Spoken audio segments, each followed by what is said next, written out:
Sometimes I can hear the sound trying to make sense in my brain.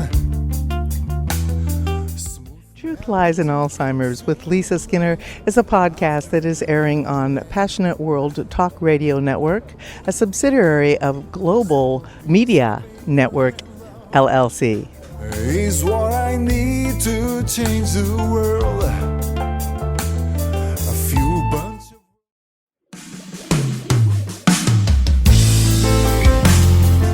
How's everybody doing today? Welcome to our show, Truth Lies in Alzheimer's, the podcast. I'm Lisa Skinner, your host. Let's go ahead and start this conversation.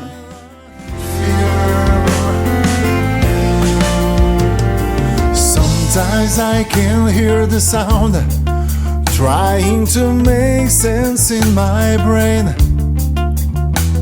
Smooth melody comes to life after the rain. Cope, don't struggle. Navigate the challenges of Alzheimer's.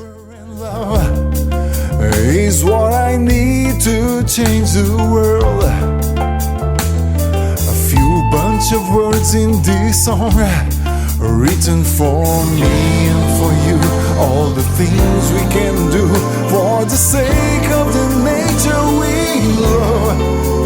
Keep ignoring. Our goal is to get to the truth, dispel the lies and myths, and unveil its secret faces. Understand what it's truly like to live with this disease and focus on what really matters. Spending quality time with your loved one. Push all the darkness away and dry all the tears. Hi, I'm Lisa Skinner. I am so happy you pushed the play button to watch this video today. That tells me that you are more than likely looking for guidance as a memory caregiver to someone who suffers from Alzheimer's disease and dementia. Everyone has an Alzheimer's story, so let's start that conversation now. I know your pain. Not only have I had 8 of my own family members suffer from dementia, but I've been counseling families for nearly 30 years. And just like you, I've been a caregiver for family members. I know firsthand the challenges that unexpectedly show up, just like a California earthquake that shakes your very foundation, and it comes out of nowhere. For many, many years now, I've listened to the stories of people living with dementia, about aimless wandering, looking for something that doesn't exist, hallucinations, delusions, paranoia, just to mention a few of the behaviors that we see. And the worst part about this disease is that everyone is in it for the long haul. It lasts 4 years. The average is 8 to 15 years. So let me share a little bit about me and my skill set. Well, I'm a behavior specialist with an expertise in living with Alzheimer's disease and dementia. My background includes being a speaker, a counselor, a support group leader, a regional director for one of the largest senior care organizations where I set up memory care wings, developed programs, and I am a certified dementia care trainer through the Alzheimer's Association. I also hold a degree in human behavior. I have written multiple books on the subject and now have developed a concise guide, a book, and a workbook that delivers solutions that will help you return to what really matters. And what's that? Spending quality time with your loved one. I applaud you for having the courage to care for a person who will eventually rely on you for everything. Many people over the years have said to me that the job would be so much easier if it only came with a manual. Well, now it does. With our new training workshops, we will cover many of the everyday challenges that you will encounter, which will equip you with an arsenal of tools and tips to help make your world easier to manage. Currently, there is no cure for Alzheimer's disease, nor a way to detect it in its early stages. Yet, Every 66 seconds, someone in the U.S. is diagnosed with Alzheimer's disease. So, follow along with me as I join you in your new reality. I know this information is not easy to find, but you have come to the right place. All you need to do now is listen, learn, and implement the techniques that I will be teaching you into your new world of memory caregiving. Please go to our website at truthliesalzheimers.com to learn more. I'm Lisa Skinner, and I am here with you on this journey.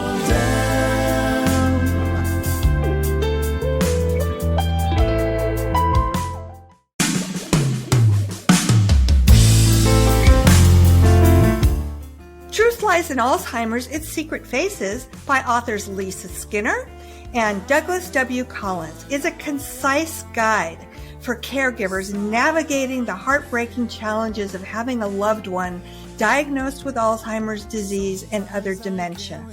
Everyone has an Alzheimer's story. It's time to start that conversation about Alzheimer's disease and stop treating it like it's only family business. You can find it on Amazon.com, Barnes & Noble, and other fine booksellers. Paper and love is what I need. Humanity witnessed thousands of diseases over the years. Cures for some, but a few devastated the world. Countless suffering and pain for the patients and families, even losing their loved ones at times. Today, our society demands more advancements in the medical sciences, a futuristic technology of bloodless surgery and ultimate method of healing the body from the root cause. And that's where GeoStar steps in, safeguarding the future health with the power of regenerative medicine. If your aim is to work for the society, if your aim is to work for the betterment of the people, if you want to give life to the people, you have to burn like a sun. Global Institute of Stem Cell Therapy and Research, known as GeoStar, based in San Diego, California.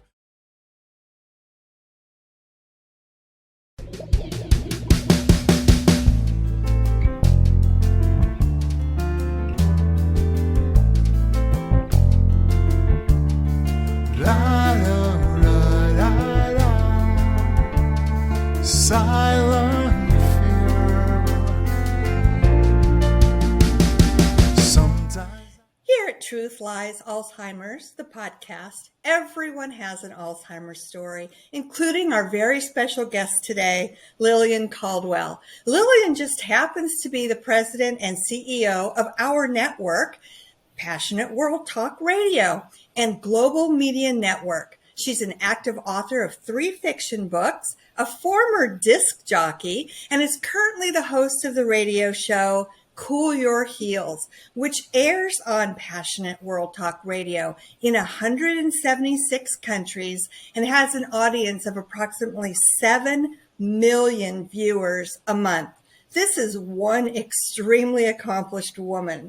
So without further ado, let's start the conversation with her. Lillian, welcome to the debut episode of Truth, Lies, and Alzheimer's, the podcast. Tell us a little bit about yourself and what inspired you to create the Passionate World Talk Radio Network. Well, I've been a writer for many, many years. I've been doing it for 20 years. And when one of my nonfiction books, Teenagers, A Bewildered Parent's Guide, hit the market, much to my surprise, it got on the top 10 Ingram distributor list. And that encouraged my publisher to send me out up and down the East Coast and as far as Louisiana for TV and radio guests. And one of the things I learned while I was on this tour was that unless you were a celebrity, a famous sports figure, or a politician, chances were you would never be invited as a normal peon to be on a TV or radio show. And that really bugged me because I know this peon had something to say about raising a child by herself, and that there are other people like me, moms and dad, who were raising their teens and had no idea of what they were really doing because there was nothing really out there that related to what they were doing. So acting on my gut, I decided, hey, I'm going to put up an internet talk radio station. Oh, but women don't do that. They're hosts. They're in the front when they do the news, and they're usually blondes or brunettes or redheads, and they're pretty, and you don't qualify. And I said, I don't have to be pretty. I have a message that there are people out there who write books or they're experienced in something and they need to have their voices heard. And that's exactly what I'm going to do. And 16 years later, I'm still doing it.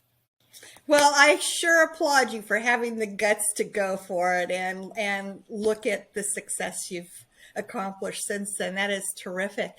Tell us a little bit about the mission that you have created around this network. When I envisioned the station, I put together 3 principles that I felt were important for the station to be built on. And based on these 3 principles, I would be able to take it forward into the future. So what are these principles? 1 is to provide a conduit for voices that are not otherwise heard. Check mark. 2, to provide quality information and content to the listener so they can use it immediately in their business, personal, and spiritual life. Check mark. And 3, sweep out from under the taboo and forbidden topics no one wants to discuss. Discuss them and either provide a call to action or an action plan so an individual can leave a ripple behind either in their own community or a universal community. Check mark. And we have in our mission statement to go further into those stories and those experiences that other radio stations or internet talk radio stations don't want to go into because it gives you that uncomfortable feeling. Red ants traveling up your leg is a good example. But people have a tendency to want to be comfortable, and they don't want things to make them feel uncomfortable. And lucky for the rest of the world, I don't have that problem. I want them to remember. I want them to be uncomfortable. And that's my mission pretty much. Well, that's incredible. And that actually is a perfect segue into the topic that we're going to be talking about with you today. Because again, this is the podcast, Truth, Lies, and Alzheimer's. And that too is part of my dedication in what I do as an expert in Alzheimer's disease and dementia. I saw the need 50 years ago for people to start becoming more aware of Alzheimer's disease and start talking about it. And I know this topic is very personal to you too, Lillian. I'm going to ask you about that in just a second, because your husband actually suffered from Alzheimer's disease. Isn't that correct? Yes. And you were his caregiver? Yes. Okay. Well, share with us how that journey with your husband has had a lifelong impact on you. And have you been aware of the same things that I have observed over the last 30, 40, 50 years, that people really are uncomfortable talking about this topic? People are uncomfortable about talking about topics that they are afraid of. Yes. The saying, well, there by the grace of God goes he, better that he should have it than I should have it, is something that people have been saying, I think, since the beginning of time. But the problem is that with my husband, he knew he was going to get it because everybody in his family going back 90 years, 100 years, had Alzheimer's. Oh, wow. And he was angry about it. He was one of these adults who went to Bronx Science in New York City, which is a specialty school for bright kids. So he was affronted that God had decreed that he would have Alzheimer's. And he was just angry. And anger resulted in physical action with fists that pounded into walls. And I didn't stick around to see if he was going to pound into me. But people have to understand that that was not my husband. It was the disease. And that's what a caregiver has to recognize immediately, that the person that they once loved and cared for is no longer there. And you have to come to peace with it. That's one of the things that I've learned too, Lillian, which has been a huge lesson for me. And I have found that it's absolutely key to unlocking kind of the secret to managing this disease is first understanding what the disease is doing to the person who's suffering from it. And, many of the family members that I've worked with over the past 3 decades have shared with me that watching a family member suffer from dementia is like losing that person twice. First through the decline of the disease, and then through upon their physical death. You're going to look at yourself and you're going to forgive your husband or your wife or whoever has the illness from whatever actions happen because of what the disease has done to his or her brain. Yeah, that's a really interesting perspective. And I actually have a couple quotes from people who have been on the same journey as you have and as I have. One woman whose mother is currently progressing through dementia writes, "I don't know how to come to terms with the loss of a mother who's still alive. The person I would always run to, who would love me and hug me and tell me everything is going to be okay, is no longer there." I find that absolutely heart-wrenching. Another woman expressed it this way: "Nothing is worse than grieving twice for a loved one. First the diagnosis, and then watching the decline. Then the final day."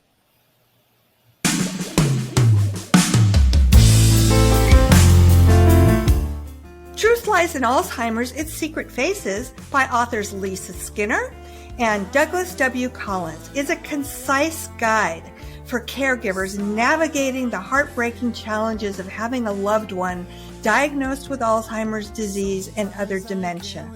Everyone has an Alzheimer's story. It's time to start that conversation about Alzheimer's disease and stop treating it like it's only family business. You can find it on Amazon.com, Barnes & Noble, and other fine booksellers. Paper and love is what I need.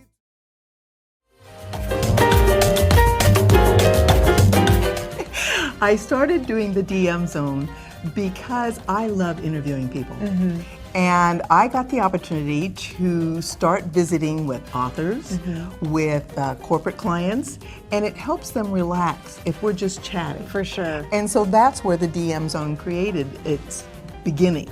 Then I got to go to Country Thunder. And, all the fun stuff. Then our Hollywood producers said, "Oh, gee, you do interviews? Yeah, well, come on over." And I got to do red carpets, and that's awesome. I've had a blast doing it. So about for the last 15 years, I have been doing the DM Zone. I love it. And it's fun to interview people because you get to not only get to know them, but know what makes them tick and know what makes them be proud of who they are and what they have going on and all these different things happening. But it's great. I'm very excited to watch your show and everything like that. I love it.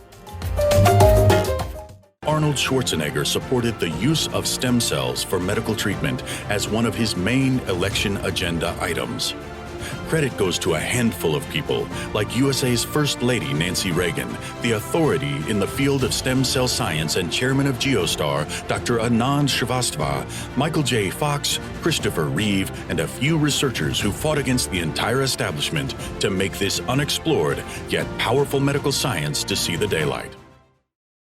Yes, it's very difficult. I mean, he was diagnosed with Alzheimer's. The neurologist calmly told me to find a nursing home, dump him, and walk away. I have spoken to people on LinkedIn, especially the men, and they're tormented by whether their parent or their wife or girlfriend who has Alzheimer's. And they said they would rather shoot themselves than to have to go through that type of experience again, because it stripped them of their own humanity. We are not taught how to handle death. People don't talk about death, the final frontier. And cancer used to be like that. Nobody spoke about cancer because of what it did to your system.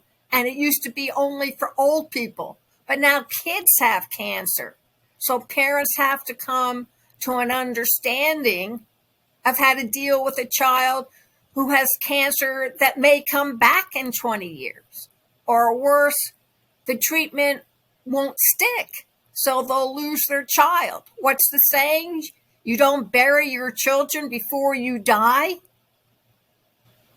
Well, you raise a very interesting point, and coincidentally, the World Alzheimer's 2022 report just recently came out, and that's one of their focuses on the future of treating Alzheimer's disease, because what was it, 10, 11 years ago that your husband passed from Alzheimer's disease? And now, 10, 11 years later, one of the things that they brought out in the report is how the diagnosis of Alzheimer's disease is treated by most physicians, that they give them the diagnosis and then basically it's go get your life in order, get your affairs in order. So not that much has changed. No. I haven't seen much change in the 50 years since my grandmother was diagnosed with Alzheimer's disease.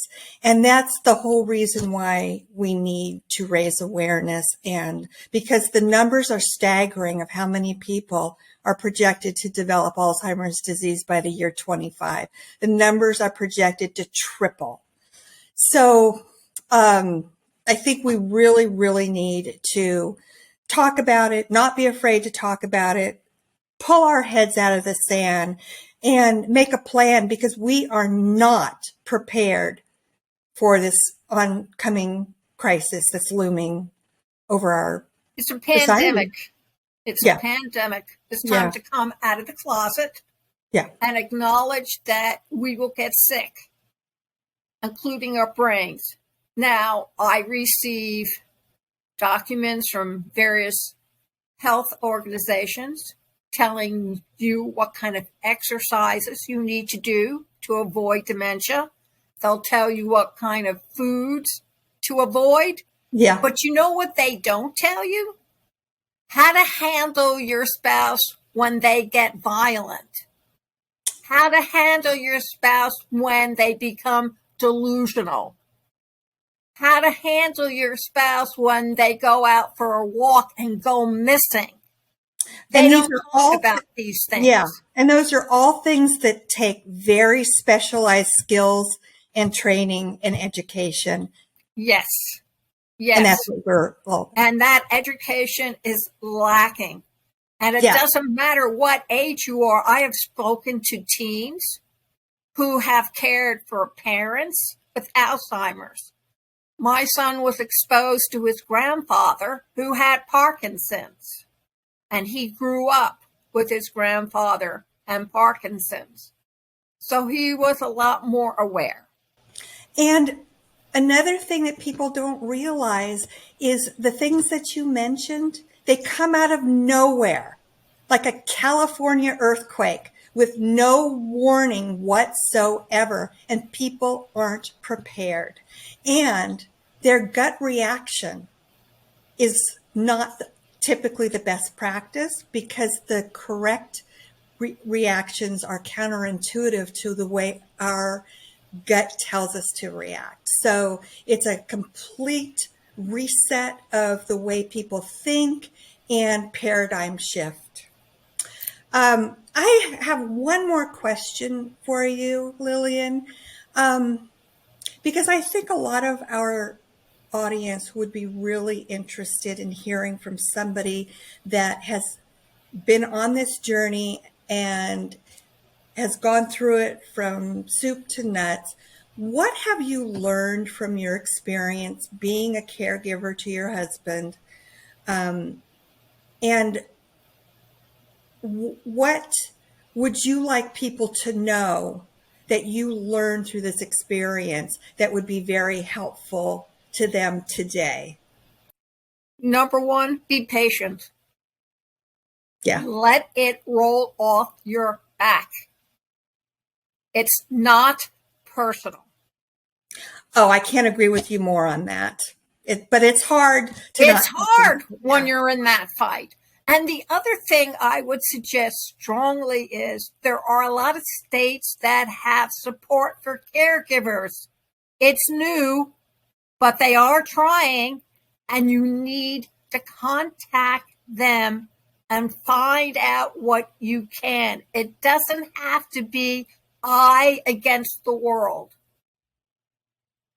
Well, that's terrific. And again, I really appreciate you coming on the show today. We are very honored that you have been our guest here. And is there a place that people can find you if they'd like to find out more about Lillian Caldwell or your network? And you also are an endorser of Doug Collins's book and my book, which is called Truth, Lies, and Alzheimer's, Its Secret Faces. They can reach me if they put in Lillian Caldwell and spell Caldwell with a U. Google is wonderful. Okay. You can't hide from Google. You can find me on Google, or you can find me at https://passionateworldtalkradio.com. Terrific. Thanks so much. This has been so wonderful. You have given us so much valuable information. Thank you so much for being here today. Thank you very much for having me.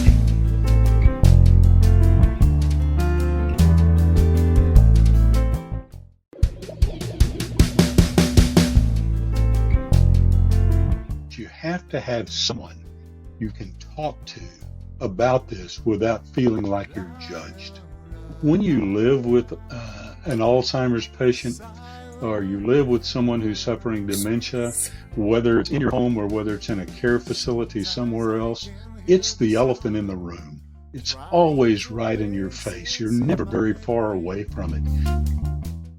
Everybody truly does have an Alzheimer's story. People are just now starting to come out of the woodwork and be willing to talk about it. Before, they wouldn't even talk about it because of stigmas and being afraid of judgments and being afraid to admit that they have this situation going on. We really need to raise this awareness because we are on the verge of the next global crisis. Sometimes I can hear the sound trying to make sense in my brain.